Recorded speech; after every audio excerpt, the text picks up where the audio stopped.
नमस्कार। आज हमारे पास विश्लेषण के लिए एक ऐसा ऑडियो सोर्स है जो काफी भावनात्मक है। जी। ये मोहित नाम के एक छोटे बच्चे की कहानी से शुरू होता है। उसकी आंखों में एक सपना था, मास्टर जी बनने का। स्कूल जाना उसके लिए मतलब दिन की सबसे अच्छी बात होती थी। हाँ, लेकिन जैसा कि सोर्स बताता है ये ज्यादा दिन चला नहीं।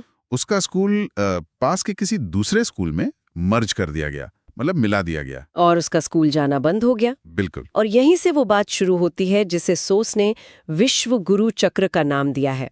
ये दरअसल एक तरह की टिप्पणी है उस स्थिति पर जो सोस के मुताबिक स्कूलों के बंद या मर्ज होने से पैदा हो रही है। बिल्कुल। तो आज हम इसी विश्व गुरु चक्र को समझने की कोशिश करेंगे, जैसा इस ऑडियो सोर्स में बताया गया है।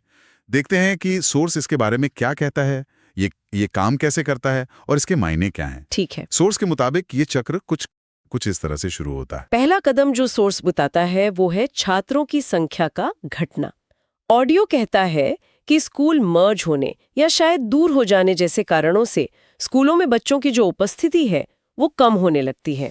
और सोर्स के अनुसार इसका सीधा नतीजा होता है स्कूलों का बंद होना या उनका मर्जर।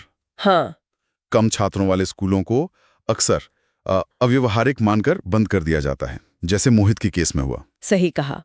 इसके बाद सोर्स इशारा करता है टीचर सरप्लस की स्थिति की तरफ। मतलब जब स्कूल बंद होते हैं या मर्ज होते हैं तो वहां पढ़ाने वाले शिक्षक जरूरत से ज्यादा हो जाते हैं, सरप्लस हो जाते हैं। हाँ, सरप्लस। उन्हें या तो कहीं और एडजस्ट किया जाता है या वो अतिरिक्त कहलाते हैं। और सोर्स ये भी बताता है कि जब पहले से ही शिक्षक सरप्लस में हों तो फिर नई भर्तियों पर रोक लग जाती है। बिल्कुल। स्थायी शिक्षकों की नई नियुक्तियां कम हो जाती हैं या बिल्कुल रुक जाती हैं।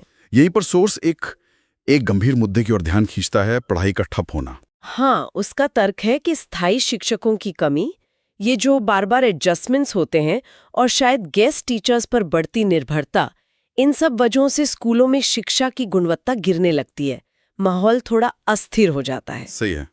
और इस गिरती गुणवत्ता का असर फिर से छात्रों पर ही पड़ता है। सोर्स कहता है कि जब पढ़ाई ठीक से नहीं होती तो बच्चे या तो स्कूल छोड़ देते हैं या उनके माता पिता उन्हें प्राइवेट स्कूलों में भेजने लगते हैं अगर वो खर्च उठा सकते हैं तो। हाँ, इससे सरकारी स्कूल में छात्र और कम हो जाते हैं। और इस तरह सोर्स के मुताबिक ये चक्र घूमता रहता है। मतलब छात्र घटे, स्कूल बंद हुए, टीचर सरप्लस हुए, भर्ती रुकी, पढ़ाई ठप हुई और फिर छात्र और घट गए। ऑडियो इसे एक ऐसी प्रक्रिया के तौर पे दिखाता है जो अपने आप चलती रहती है अगर इसे तोड़ा ना जाए। वाकई ये सोर्स इस पूरी प्रक्रिया को एक चिंताजनक तस्वीर के रूप में पेश करता है। इसमें एक लाइन है जो शायद इसके नजरिए को सबसे साफ तरीके से सामने रखती है। मर्ज किसी मर्ज की दवा नहीं, खुद में एक मर्ज है। हाँ, ये पंक्ति सोर्स के विश्लेषण का निचोड़ है एक तरह से। ये साफ तौर पर स्कूलों के मर्जर को समाधान के बजाय समस्या का हिस्सा मानता है। ऑडियो में एक तरह की, क्या कहते हैं, हताशा भी झलकती है। जैसे वो कहता है, ना किसी को कोई हर्ज है, ना किसी को कोई दर्द है।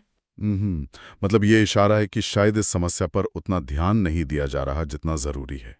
शायद यही कहना चाह रहा है सोर्स। तो क्या सोर्स सिर्फ समस्या बताकर रुक जाता है या वो इस चक्र को तोड़ने के लिए कुछ रास्ते भी सुझाता है? नहीं, सोर्स समाधानों की बात भी करता है। उसका मुख्य तर्क है कि अगर भारत को वाकई विश्व गुरु बनना है तो इस चक्र को तोड़ना ही होगा। अच्छा। इसके लिए वो 3 मुख्य कदम सुझाता है। क्या है वो 3 कदम? पहला और शायद सबसे जरूरी, स्थायी शिक्षक भर्ती। सोर्स इस बात पर बहुत जोर देता है कि स्कूलों में पर्याप्त संख्या में स्थायी शिक्षक हों, न कि ये अस्थायी व्यवस्था चलती रहे। ठीक है। दूसरा, गुणवत्तापूर्ण शिक्षा सुनिश्चित करना। मतलब सिर्फ स्कूल खोलना या चलाना काफी नहीं है, बल्कि उनमें अच्छी पढ़ाई हो, वैसा माहौल बने। और तीसरा सुझाव है स्कूल हर बच्चे के पास हो, यानी स्कूलों की पहुंच आसान हो। भौगोलिक दूरी या मर्जर की वजह से किसी बच्चे जैसे मोहित को अपनी पढ़ाई बीच में ना छोड़नी पड़े। हर बच्चे के लिए उसके घर के पास एक फंक्शनल स्कूल होना चाहिए। सोर्स का अंतिम संदेश भी काफी सीधा और स्पष्ट है।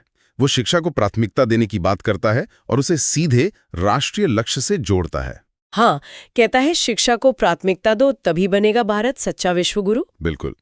ये सोर्स एक व्यक्तिगत कहानी जैसे मोहित के सपने का टूटना उसको एक बड़े राष्ट्रीय विमर्श, विश्व गुरु बनने की आकांक्षा से जोड़ने की कोशिश करता है। जी, ये दिखाता है कि कैसे ज़मीनी स्तर पर लिए गए फैसले, जैसे स्कूलों का मर्जर, कितने दूरगामी परिणाम दे सकते हैं। तो संक्षेप में कहें तो ये ऑडियो सोर्स स्कूलों के बंद या मर्ज होने से बने एक कथित दुष्चक्र की व्याख्या करता है, जो सोर्स के मुताबिक न सिर्फ व्यक्तिगत सपनों को प्रभावित करता है, बल्कि शिक्षा की गुणवत्ता और पहुंच पर सवाल उठाकर बड़े राष्ट्रीय लक्ष्यों की राह में भी बाधा बन सकता है। हाँ, और यहाँ श्रोताओं के सोचने के लिए एक बात छोड़ी जा सकती है। जैसा कि ये सोर्स प्रस्तुत करता है, जब किसी एक बच्चे की भी शिक्षा तक पहुंच रुक जाती है, बाधित होती है, तो इसका हमारे सामूहिक भविष्य और विश्व गुरु जैसी राष्ट्रीय आकांक्षाओं के लिए क्या अर्थ होता है। जमीनी स्तर पर शिक्षा को प्राथमिकता देने का वास्तविक मतलब क्या होना चाहिए।